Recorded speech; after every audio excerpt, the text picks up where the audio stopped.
Pada kesempatan minggu ini, subuh ini, kita akan mencoba memahami terkait tentang aktivitas yang selalu setiap tahun hadir, yaitu tentang Idul Adha, hari kurban. Nanti kita bisa mengkaji seperti apa. Nah, tentu saja dalam rangka peningkatan pelayanan atau peningkatan ritual Idul Kurban ini menuju pada kesempurnaan. Jangan sampai setiap tahun kita temu begitu-begitu saja, lalu masalahnya munculnya begitu-begitu saja. Jangan sampai seperti itu. Kadang-kadang masalah itu tidak berkembang. Yang terjadi ya, bagaimana pemotongan, bagaimana pembagian, itu aja dari dulu itu. Karena itu kita mencoba seperti apa nanti bisa diterapkan, syukur-syukur seperti itu. Paling tidak minimal ketika panitia itu ngumpul, jangan panitia saja dikumpulkan, yang kurban itu dikumpulkan, yang kurban itu diajak rapat, karena mereka yang bisa juga memberikan sepenuhnya hewan kurbannya dan percaya kepada panitia, dan mereka itu yang memberikan perwakilan, mereka mau diberikan kepada para panitia itu mewakili, wakil daripada orang yang berkurban. Kalaupun dipanggil, diajak rapat. Ini sebelum prolog masuk ke itu ya, karena banyak permasalahan. Ini bukan zakat, bukan apa. Kalau zakat sudah jelas, ada bagiannya tertentu, amil, kan begitu kan panitianya atau apa. Tapi kalau hewan kurban, ada standar nggak? Harus bagiannya 2 kilo, sementara yang harus 1 kilo. Nggak ada. Lalu kaki-kakinya bagaimana, lalu apa? Karena itu pentingnya dimusyawarahkan. Termasuk juga kalau kita mau makan. Jangan juga selama ini makan sayur asem sama ikan asin, padahal daging banyak betul. Diperbolehkan untuk makan daging itu, tapi supaya itu menjadi halalan dan toyiban dan bagus, elok, minta izin sama yang berkurban. Ya itu bisa dirapatkan itu seperti itu. Minimal dihadirkanlah di rapat. Jangan sampai yang terjadi punten. Ini kita diamanatkan, ini kita mewakili yang berkurban, pembagian yang lain sudah dibagi, lalu panitia lebih banyak. Nggak jadi soal, asalkan yang berkurban tadi paham, tahu, diberitahu dan izin seperti itu. Termasuk kalau mau dagingnya dimakan untuk di sop atau apa untuk panitia, dan yang makan tidak hanya panitia, yang hadir pun silahkan diperoleh untuk makan. Ya itu perlu juga informasi kepada yang berkurban. Nah ini kan selalunya adat masing-masing yang tentu sandarannya juga menurut pribadi atau panitia masing-masing. Itu prolog saja. Hadirin yang dimuliakan Allah Subhanahu wa taala. Tentang Idul Adha. Idul Adha itu kembali. Al-Udhiyah atau Adha atau Ad-Duha. Kita sholat duha itu waktunya itu jam berapa? Ini seperti itu. Nah, Al-Udhiyah sembelihan atau kurban. Kalau sembelihan itu Az-Zakah juga sama. Itu dari kata duha. Sholat duha itu irtifa'us syamsi fi waktu sobah. Naiknya matahari di waktu subuh. Maka sholat duha itu ada ketentuannya. Jam berapa? Kalau sekarang umpamanya duha itu subuh jam 6:30, ya minimal 6:30 lah. Itu sudah mulai irtifa'u syams, naiknya matahari. Ada juga yang asal dari kata dohwatun. Dohwatun artinya dekat atau mendekati. Nah, di dalam ilmu fikih, al-udhiyah itu adalah menyembelih hewan kurban atau binatang di waktu matahari sedang naik. Tuh, maksudnya begitu. Al-udhiyah itu. Idul Adha.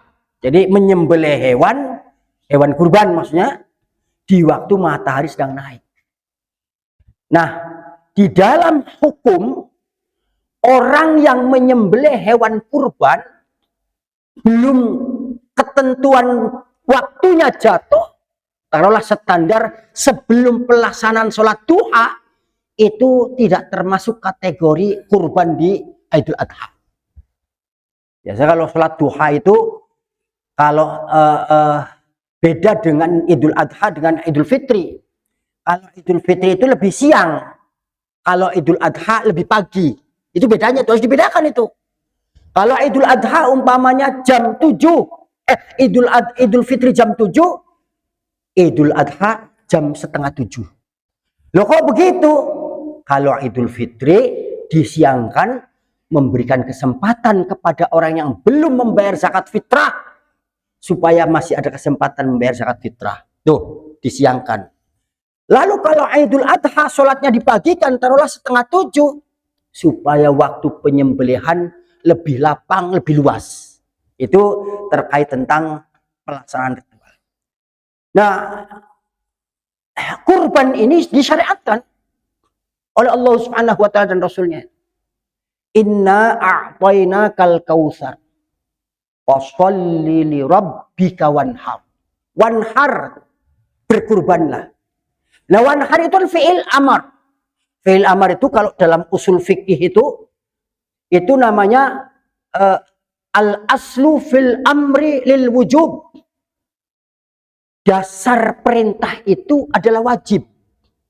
Nah, nanti ada kesimpulan hukumnya nanti. Nah, lalu al-amr itu apa? Tolabul fi'li minal a'la ilal adna. Tuntutan suatu perbuatan dari atas ke bawahan. Dalam hal ini, syariat ini dari Allah Subhanahu wa taala dan Rasulnya kepada umatnya.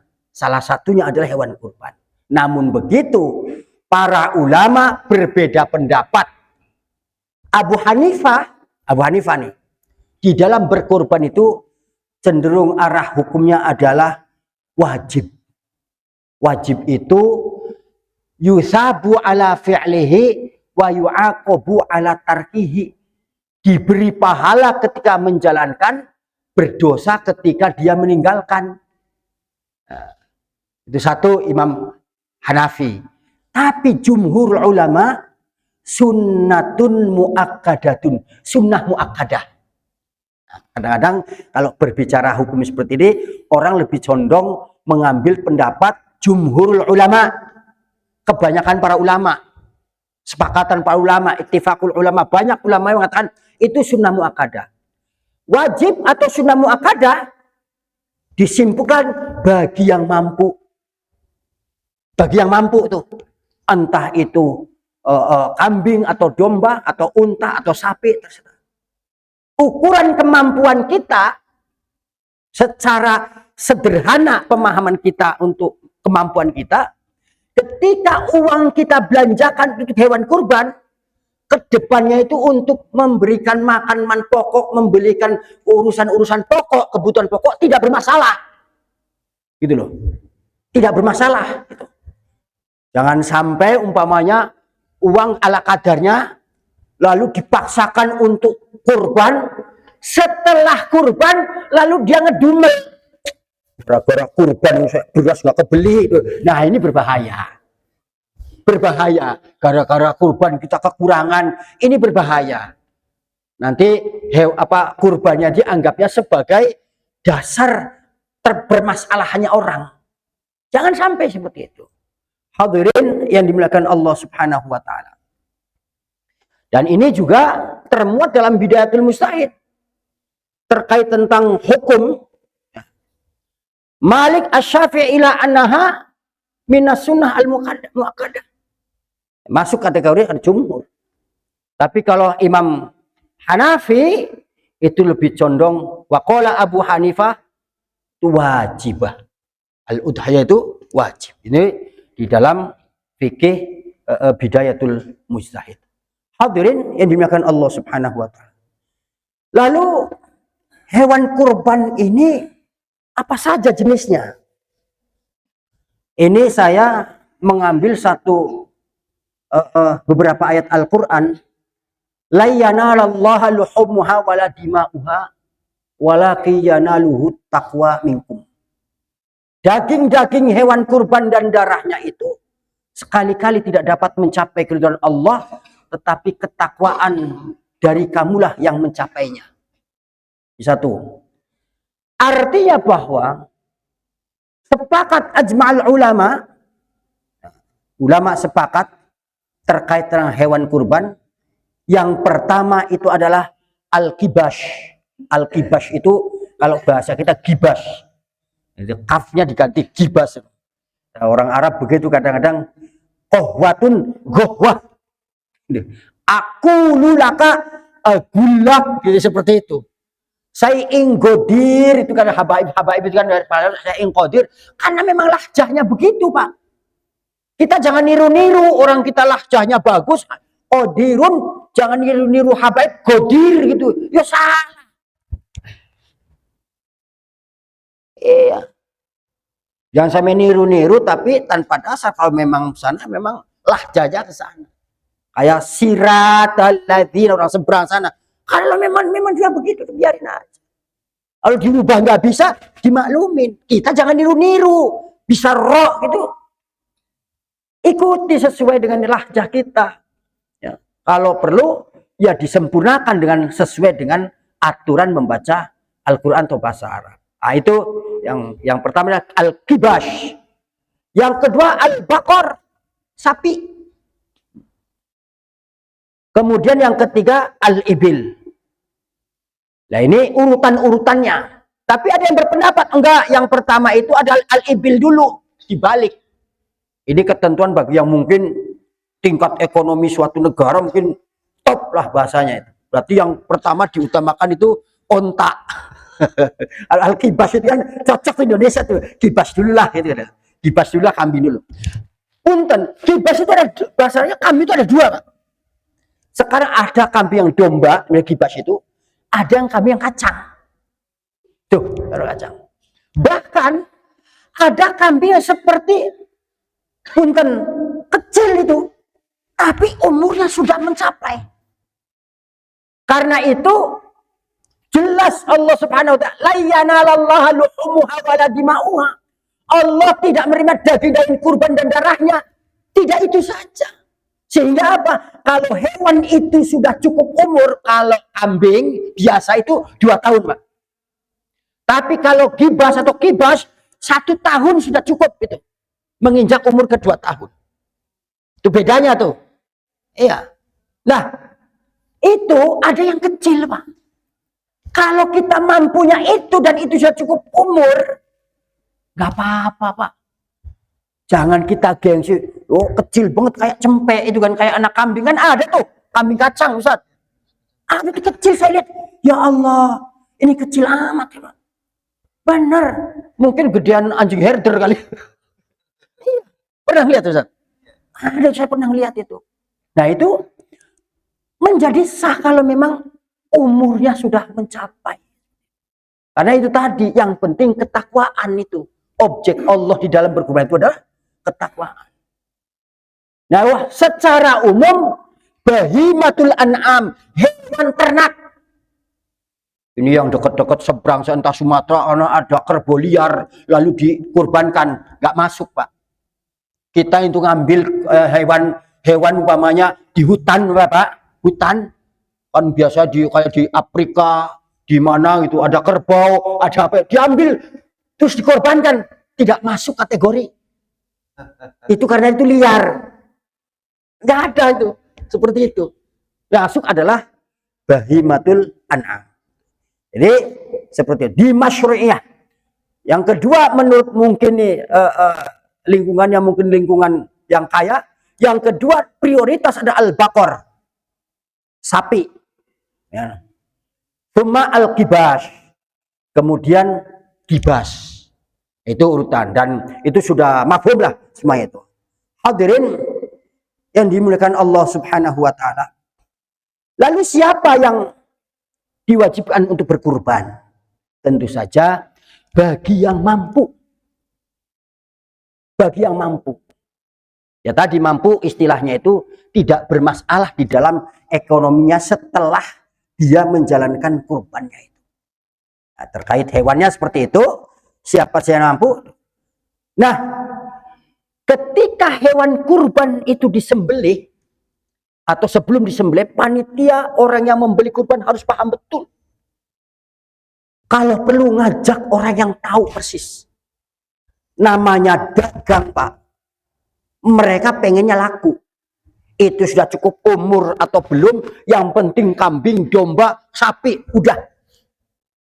Saya bicara seperti ini karena kemarin juga saya survei untuk madrasah. Saya bilang, udah 342, yang ini sama yang mana coba cari. Udah cocok tuh model tingginya dan apanya udah cocok. Saya pegang itu kornunnya, apa namanya, tanduknya masih kecil. Itu koplak, Pak. Tanduknya koplak kanan kiri. Saya bilang, Mas, ini koplak. Namanya tanduk itu kan akar dari sini, nggak mungkin dari koplak. Mungkin pemahaman saya dia digeser-geserkan atau apa, jadi atau apa, Lukas. Kata pedagang, namanya pedagang. Enggak, Pak, memang model sapinya memang begitu. Nggak apa hubungannya dengan koplaknya, apa namanya, tanduk dengan. Enggak, saya bilang, udah satu aja, nggak usah dua. Ini menjadi perhatian khusus, Pak. Tanduk yang dia patah saja menjadi masalah. Karena menuju kesempurnaan itu memang harus begitu. Jangan sampai kita menyembelih hewan kurbannya tanpa ada perhatian tentang terkait itu. Termasuk giginya.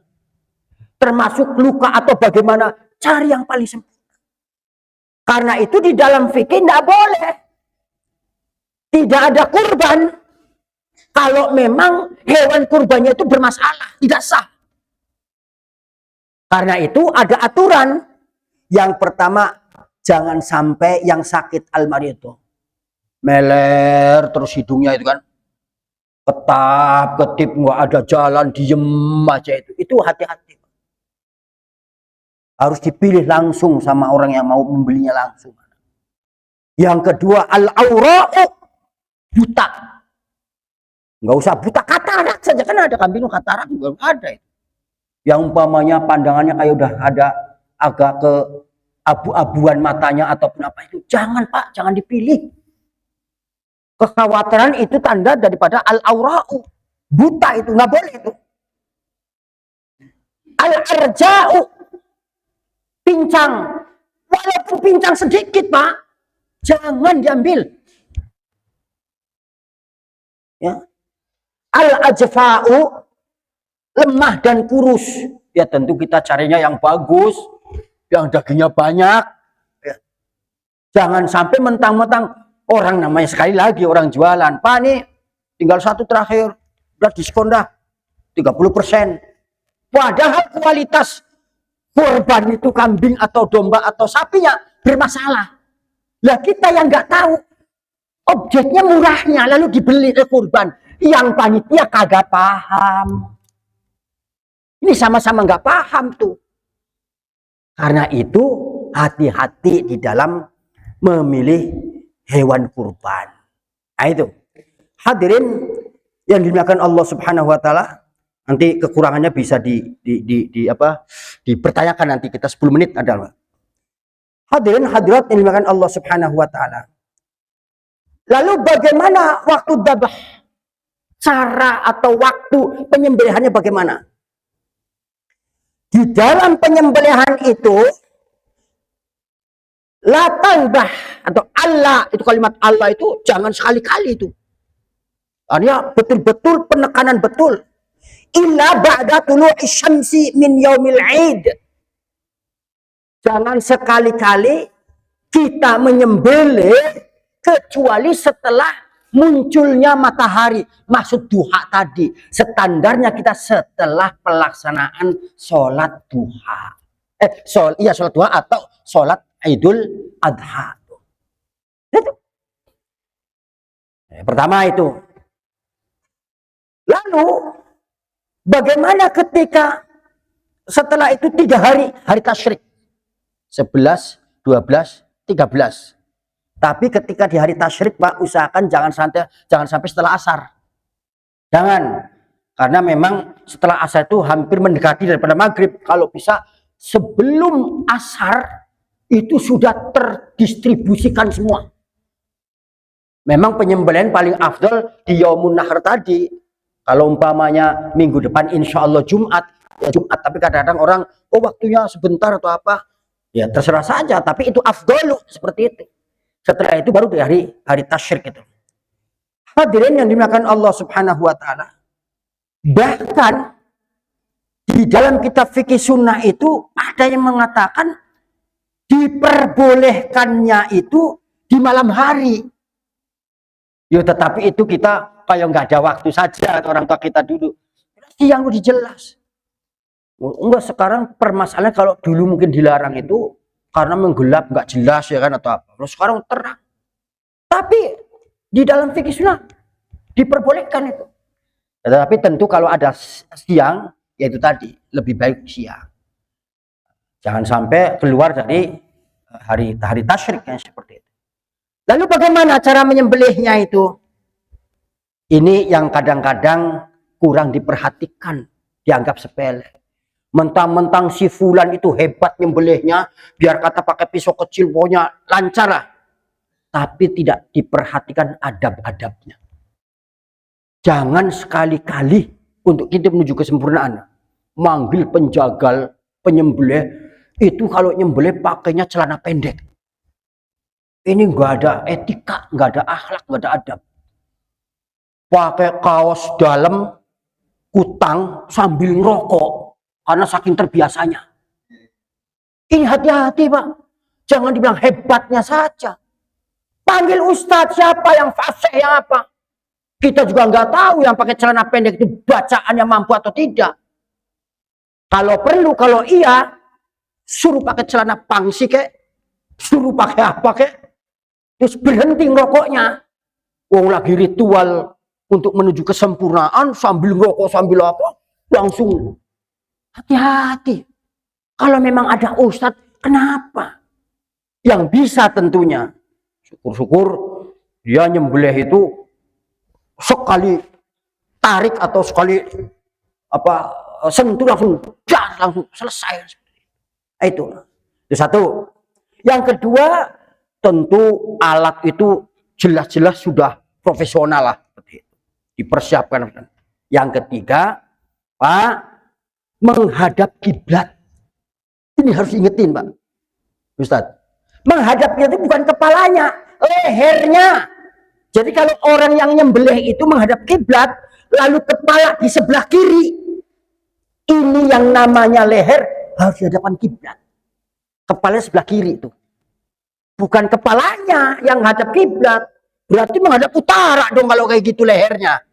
Enggak, kepalanya itu di sebelah kiri si sang penyembelih al-jazar itu, lalu lehernya dihadapkan ke kiblat, baru terserah mau dari atas mau dari bawah, yang jelas al-hulqum jakun ini sudah kena itu. Dan tentu saja mengambil sunnahnya itu yang kurban itu dipanggil panitia, jangan asal-asal aja. Dipanggil yang kurban. Siapa yang kurban nih? Sini saksikan, sini saksikan. Atau siapa yang mewakili? Disaksikan itu. Atau dia percaya sama panitia, ditunjuk panitia siapa? Oh, panitia pada sibuk masing-masing, paling tidak hatinya betul-betul untuk menyaksikan itu. Nah, kita dalam rangka menuju kesempurnaan di dalam berkurban. Lalu diikuti dengan yang lain, ayo bertakbir dulu, itu mulai syiar, bertakbir dulu. Baru setelah itu silahkan. Bismillah, Allahu Akbar. Iya, atau umpamanya hadza min siapa, dibaca, disaksikan. Nah, setelah itu ada niat-niat yang lain, terserah.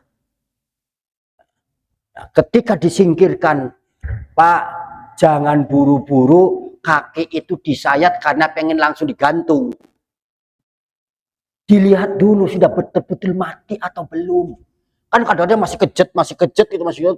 Ini kadang-kadang nggak kambing, nggak sapi, itu tadi dengkulnya itu disayat-sayat dulu gitu. Biar kata belum mati juga. Itu adab dan akhlak di dalam sesembelihan nggak benar. Nggak sampai pengharaman, ini bicara akhlak. Oh, udah pengharaman atau penghalalan udah standarnya udah sesembelihan, udah seperti itu. Artinya benar-benar sudah mati. Jangan sampai masih hidup masih apa, tetap aja. Oh, kambingnya dikelet. Aduh ya Allah, kasihan itu. Hadirin yang dimakan Allah Subhanahu wa taala. Ini terkait tentang lalu bagaimana bagi orang yang berkurban, dia pengennya sapi tapi tadi tidak kuat. Sudah kambing sudah sering lah, domba sudah sering lah. Sapi itu bagaimana? Atau kerbau atau onta lah bahasanya. Jawazul musyarakati fil udhiyah. Diperbolehkan untuk berserikat atau kumpulan itu silakan iuran untuk satu sapi 7 orang. Tuh, satu sapi 7 orang. Karena itu tajuzu al musyarakah fil udhiyah. Idza kanat minal ibil awil baqar. Diperbolehkan kalian berserikat, silakan 7 orang untuk sapi atau untuk onta. Ini di dalam fikih sunnah seperti itu. Hadirin yang dimuliakan Allah Subhanahu wa taala. Lalu bagaimana pembagiannya? Ini pembagian. Rapatnya tadi panitia supaya jelas. Nah, ada beberapa pendapat terkait tentang pemberlakuan hewan kurban. Imam Asy-Syafi'i mutlak total dilarang menjual hewan kurban ketika sudah dikurbankan. Imam Asy-Syafi'i. Yo tanduknya, yo kulitnya, nggak boleh. Bahkan punten. Kadang-kadang yang nyembelih itu dia minta jatah, saya kepalanya ya, saya kulitnya ya. Itu pun Imam Syafi'i nggak boleh. Ketika kurban itu belum disembelih, masih milik orang yang berkurban, Pak. Tapi ketika sudah dikurbankan, sudah milik umat. Tuh. Jadi jangan sembarangan kita yang milik hewan pun, saya kepala jatah untuk yang itu. Nggak ada ketentuan seperti itu. Imam Asy-Syafi'i itu tidak melarangnya. Upah bahasanya. Atau kulitnya. Ya kadang-kadang panitia, punten saja mohon maaf. Saking banyaknya daging, mau ngolah kulit aja males. Sampai-sampai kadang maaf, itu tersisa. Hari tasyriknya udah selesai, itu kulit masih ada ngejogrok di tanah, bahkan ditempel di mana, kagak ada yang ngopenin. Tanggung jawab tuh panitia. Wong diamanatkan, diwakilkan, mewakili daripada yang berkorban, kok seperti ini. Karena itu, bisa saja panitia bawa drum atau tempat apa gitu, direbus air, itu kulit taruh situ aja. Siapa yang bagian ngelet kulit tuh ini? Guntingin dibagi. Apalagi apa? Dijual nggak bener. Itu pendapat Imam Asy-Syafi'i. Makanya panitia harus totalitas kalau mau jadi panitia, jangan setengah-setengah. Iya. Itu satu. Imam Hanafi sebetulnya sama sependapat. Tapi beliau mengatakan bahwa kalau kulitnya itu dijual, diperbolehkan asalkan untuk membiayai kurban tadi, bukan untuk mengupah orang yang sembelih. Itu apa? Dijadikan entah kreseknya atau apanya. Jangan dibeli rokok, jangan dibeli sirup, jangan dibeli gorengan. Ini hati-hati nih. Imam Hanafi begitu, nggak boleh. Kalaupun mau dikasih orang, orangnya itu betul-betul miskin dia. Sehingga dia yang miskin betul itu, yang mendapatkan hewan kurban, diperbolehkan menjualnya lagi ke tukang beduk. Syukur-syukur itu kulit bisa dijadikan rebana, bisa dijadikan beduk, itu diperbolehkan, Pak. Ya, Sakinah ini umpamanya beduknya sudah nggak layak itu, dijadikan beduk, diperbolehkan, dimanfaatkan itu. Tapi yang dijual enggak. Termasuk untuk menjadi upah enggak. Serahkan pada panitia, silahkan. Untuk mencari aman seperti itu, kalau perlu kalau masak Pak, panitia ini izin aja sama yang punya, yang korban itu. Ini gimana kepalanya, kita masak aja ya. Gak apa-apa Pak. Diperbolehkan pada dasarnya. Tapi untuk menuju kesempurnaan kehalalan dan ketoyibannya masakan itu, ngomong sama yang berkurban. Itu dia perlunya nanti ketika yang berkurban ikut dirapatkan itu, hal-hal yang seperti itu. Jangan sampai kita berkurban ya cacah-cacah atau apa, makanya sayur asem sama ikan asin. Wah, masak itu, dimasak Pak. Siapa? Entah ibu-ibu, entah siapa-siapa, bagiannya itu. Dan yang makan tidak hanya panitia saja, yang ada juga di situ silahkan diperbolehkan masak masyarakat supaya merasakan dari tersiarnya. Oh, yang repot kadang-kadang sesembelih itu, maaf, biasanya kambing tuh, itu yang namanya empedu, katanya obat kuat, langsung dimakan. Kata siapa? Empedu itu racun Pak, racun. Jangan sok-sokan dari dengar dari teman-teman dari sana sini katanya apa, langsung dimakan. Oh, kadang pecah bang, wah pecah nggak karu-karuan, pahit ledernya nggak karu-karuan itu. Kalau saya bilang empedu itu memang dia untuk menetralisir ketika ada makanan yang bersembur penyakit itu, dia biasa kalau anggota badan kita nyemprotin itu tuh. Lemak, kita makan lemak disemprot sehingga akan terurai. Dan itu empedu menyaring penyakit-penyakit dari makanan yang kita makan. Berarti empedu isinya kan penyakit. Lah penyakit, sumber penyakit kok dimakan, diminum katanya kuat. Hukumnya di mana? Apa pernah tanya ke dokter? Jangan sembarangan. Tapi Pak, saya kuat. Belum saja ketahuan. Kalau udah ketahuan, jangan-jangan belaratan itu ususnya atau lambungnya. Hati-hati Pak.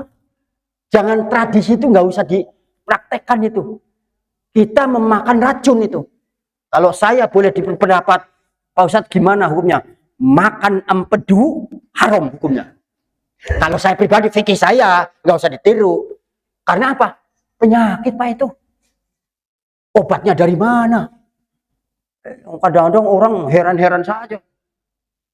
Baru penyakit gatal sedikit aja langsung makan darah ular, minum.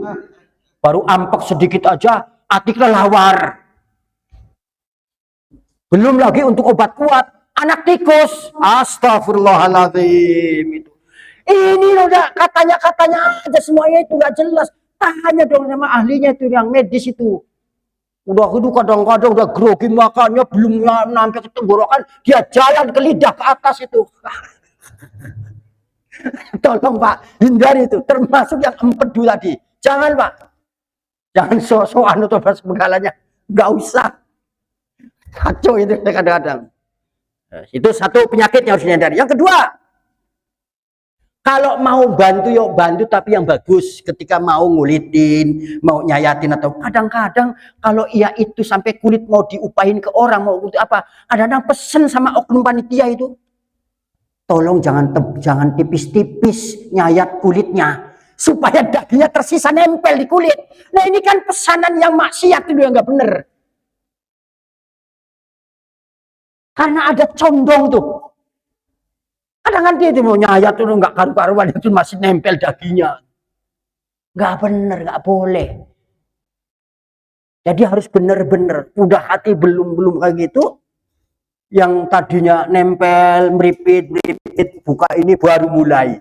Yang paling nggak enak, yuk kita semua nggak enak. Mau negur, nggak enak. Malu rasanya, nggak negur gimana. Tapi kalau benar, kadang-kadang lumayanan. Diceset lemak dikit, dilempar ke pojokan, lempar sana. Itu lempar ke sana. Kita paling nggak enak negur itu. Ngapain dilempar-lempar? Apalagi biji gitu loh. Dipotong langsung, taruh di kresek hitam khusus. Jangan Pak, itu milik umat Pak. Enaknya nggak seberapa. Izin sama umat, bukan izin sama panitia. Panitia nggak ada punya hak apa-apa karena hanya mewakili orang yang berkurban. Termasuk itu kalau mau membagi, jangan tulang dikiloin, dicampur dengan daging. Bagusnya Pak, daging dulu dikiloin. Mau berapa itu ukurannya? Supaya jangan sampai ini sekilo, tulangnya yang banyak, dagingnya sedikit. Udah kayak gue isinya handuk. handuk itu apa ya? Babat ya kan? Jangan Pak, itu sebagai tambahan. Jadi dagingnya saja dulu Pak, dikilo dulu dagingnya. Ketika sapi yang sekitar beratnya 500, itu sekitar 300-an umpamanya. Kalau yang 300 sekitar 200-an. Dibagi daging dulu, baru yang tulang-tulangnya dipotong-potong, nggak usah gini, dibagi saja rata seperti itu. Ya, tulang nggak kepake. Kita yang punya daging banyak. Bagi mereka yang berkekurangan daging dan jarang makan daging, lumayan, paling tidak direbus, ada keluar kaldu aroma-aroma hewan, aroma-aroma daging. Tulang itu bisa Pak direbus karena ada aromanya. Jadi jangan merasa kita enggak segalanya, enggak begitu. Nah, ini terkait tentang pembagian itu. Mau berapa? Sekilo? Dagingnya saja dulu, daging kilo. Supaya masyarakat jangan sampai ada ungkapan, alas tulang semua isinya. Itu selalu terjadi. Ya Allah, isinya kok usus kayak gini semua. Itu tambahan saja, dan usus, daging, tulang di kilo. Yang banyak dagingnya ya banyak, yang sedikitnya sedikit. Karena itu strateginya itu adalah daging yang murni dulu dikiloin. Mau 800 gram, mau sekilo silahkan. Baru itu yang namanya tulang ataupun usus lalu babat, lalu dipotong-potong silahkan, biar termasuk kulitnya. Oh kulit usus saya, ya masa panitia.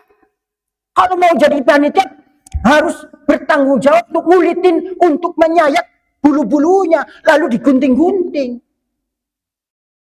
Kalau mau mengikuti Imam Asy-Syafi'i tadi. Tapi kalau mau Imam Hanafi, silahkan. Mau dijual pada siapa. Bahkan kalau Imam Hanafi mengatakan, ketika yang mendapatkan hewan kurban, saking miskinnya orang itu, boleh dijual hewan kurbannya itu. Iya. Dan yang tadi memotong al-jazar itu, yang memotong penjagal itu memotong hewan kurban, kalau dia miskin banget boleh dikasih. Itu ada yang mengatakan seperti itu. Wah, sekarang ngumpul panitia yang kurban enggak dikumpulin, enggak ikut kumpul, gitu kan? Lalu pembagian itu berdasarkan panitia saja, lalu panitia lebih banyak dapatnya. Ya punten lah, nggak apa-apa, ini kan hukum namanya. Boleh Pak begitu, kumpulkan panitianya supaya ada suka sama suka antarodin. Ya mereka kan kerja keras Pak, keringat apa, kadang-kadang berdarah, ada wajar. Tapi untuk mencapai kehalalan, sempurna kehalalannya, dikumpulin panitianya izin. Tuh, iya. Sekaligus panitia, siapa yang mau sepertiga dari kurbannya? Kalau domba atau apa? Sepertiga ukuran Rasulullah itu adalah hati sama paha. Tapi pahanya jangan paha belakang. Paha depan. Enak aja. Paha belakang iya dagingnya banyak. Paha depan Pak Rasulullah itu. Ada dijelaskan dalam kitab Ihya Ulumuddin itu. Iya paha depan sama hati, standar sepertiga ya, karena Rasul seperti itu dan senangnya begitu Rasul. Kenapa Rasul nggak mau paha belakang padahal itu dagingnya banyak? Rasul ya, memang beda dengan kita. Rasul masya Allah sempurna, orang sempurna, keringatnya baunya wangi, air seninya saja baunya wangi. Apa alasannya? Di paha belakang itu dekat di mana lewatnya najis-najis. Tuh, Rasul nggak mau itu.